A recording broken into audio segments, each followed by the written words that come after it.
Yotox anti-moustique mooy aar mag ak ndaw ci bépp matu-matu yoo am na booy piis ci rido yére ak moustiquaire ak booy diw ci yaram. Val d'Afrique moo leen di may seen journal de la santé.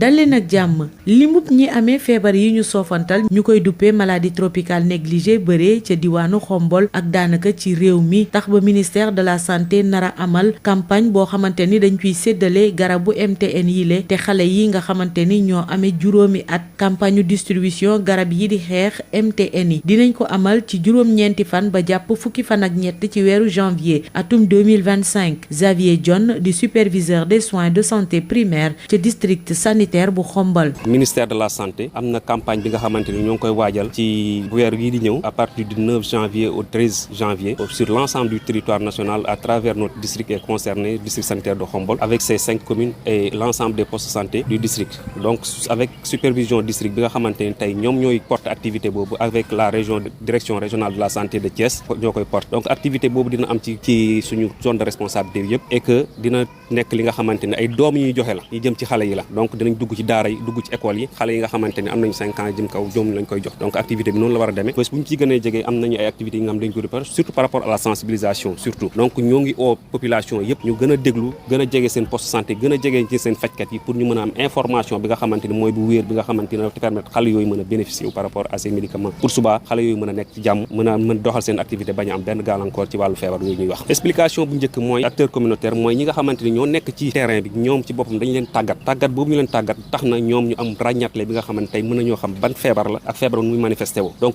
ñoom dañu am liggéey bi nga xamante ñoo ko doon def dañ doon dem ci kër yi xool ñan ñoo ko am ak ñu ko amul donc tàggat boobu nekk na li nga xamante ni génne na feebar yu bëri yi nga xamante ni ñoo ngi den denc ci kër yi léegi loolu yokk na taux boobu noonu ak li nekk ci wet bi mooy les activités aussi yu district bi di def donc à travers le ministère à travers aussi l'engagement aussi du médecin chef parce que da koo def affaire am moo tax tey ñu àgg foofu yooyu yëpp c'est des facteurs yi nga xamante ni permettre nañ tey ñu mën a am taux bi la maladie génnee maladie certes am na lu des mooy moyens yi nga xamante ni war nañ ko déployer pour mën a génnee ñeneen ñi des na ci kër yi te des na ci population bi donc dinañu permettre tey ñoo ngi ñaax partenaires yëpp ñu ñëw jàppale ñu ci ci loolu pour que ñu mën a xeex feebar boobu nga xamante ni doo ñu amati benn feebar genre maladie tropicale négligée comme ni ñu ko waxee wàllu faj ci district sanitaire de Xombol ci diwaanu Ngunjaan carrières yi tamit dañ fay noter ay bilharziose parce que dañuy xool carrière yi bu ñu ñëwee di gas des fois dañuy bàyyi kamb yooyu ñuy gas ndax bu ñëwee day def ndox moomu xale yi dañ ciy dem di sangu te bu ñu sangoo mën na leen indi feebar bi ñu naan bilharziose donc bu ñu xoolee ba xool loolu mooy diagnostic bu ñu teg foofu ci wàllu Ngunjaan ak yàq ak yooyu noonu moo tax tey ñu am cas bilharziose yu bëri foofu noonu mais malgré loolu district bi moo ngi ciy def ay effort moo ngi teg ay garab yi nga xamante tey mën na faj xale yi yooyu mais li gënoon mooy la prévention et la communication au niveau de ces populations pour que loolu noonu mën a jeex foofu. fii lañ koy ndax képpee dig daje ci beneen numéro.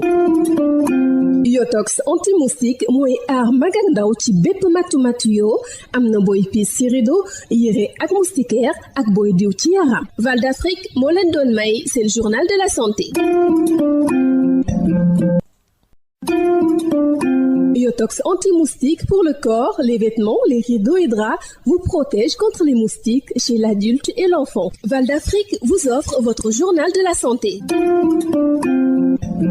Bonjour. Face au nombre important de maladies tropicales négligées dans la localité de Xombol et même dans tout le pays, le ministère de la Santé va procéder à une campagne de masse de distribution de médicaments des maladies tropicales négligées MTN. Les enfants âgés de 5 ans sont les cibles. Cette campagne de distribution de médicaments contre les MTN va se dérouler du 9 au 13 janvier 2025. Xavier John, superviseur des soins de santé primaire dans le district sanitaire de Xombol. Le ministère, à travers le programme national, a prévu de faire une campagne de masse de distribution des médicaments pour les enfants de 5 ans au niveau de l'ensemble du district sanitaire de Xombol. En fait, il s'agira de faire la distribution au niveau des 5 communes que polarise le district à travers les postes de santé. Cette activité sera portée par les ICP et sous la supervision de l'équipe cadre du district et de la région médicale aussi, DRS de Thiès. Au niveau de notre zone, c'est toute la zone qui est concernée. C'est du 9 au 13 janvier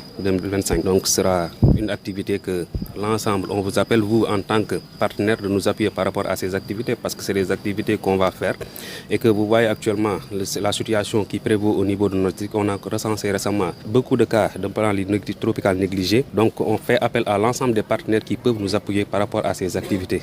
Donc c'est des activités que nous allons dérouler. En amont, il y a des activités qui ont été déroulées par rapport à la formation surtout des acteurs communautaires et des prestataires aussi, surtout par rapport à la prise en charge des cas. Donc c'est quelque chose qui est là et je pense que c'est l'affaire de tout le monde. Aujourd'hui, si tout le monde doit mettre sa main dans la porte pour qu'on puisse réussir et vaincre cette maladie qui prévaut au niveau d'ensemble de notre district. Ce forte, c'est en premier lieu, c'est la formation aussi qui a joué un rôle capital par rapport à, parce que la détection des cas ne se faisait pas. Après la formation, les acteurs communautaires étaient chargés d'aller sur le terrain et de faire la détection. Et une fois la détection faite, on faisait appel aux prestataires d'aller faire la confirmation de ces cas. Une fois que ces cas confirmés, là, le traitement, il y a le volet psychosocial et aussi le volet médical. Donc le volet médical était pris par l'équipe district. Peut-être on n'a pas les moyens pour pouvoir faire ça correctement, mais aujourd'hui, avec le médecin-chef qui a déployé tous les moyens nécessaires, avec l'appui aussi du ministère de la Santé, nous avons pu distribuer des kits d'hygiène, distribuer des médicaments. Donc par rapport à ce taux aussi, on peut dire que c'est une maladie qui peut-être n'est pas très vulgarisée. Quand on parle de maladie tropicale négligée, le mot l'indique déjà. Donc c'est négligé. Souvent les gens pensent que c'est quelque chose qui est là et qu'on ne peut pas soigner. Mais avec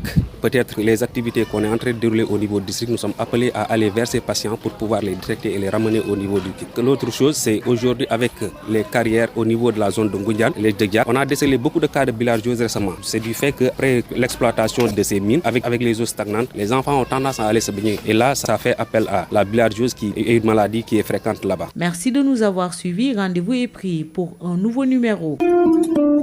Yotox anti-moustique pour le corps, les vêtements, les rideaux et draps vous protège contre les moustiques chez l'adulte et l'enfant. Val d'Afrique vous a offert votre journal de la santé.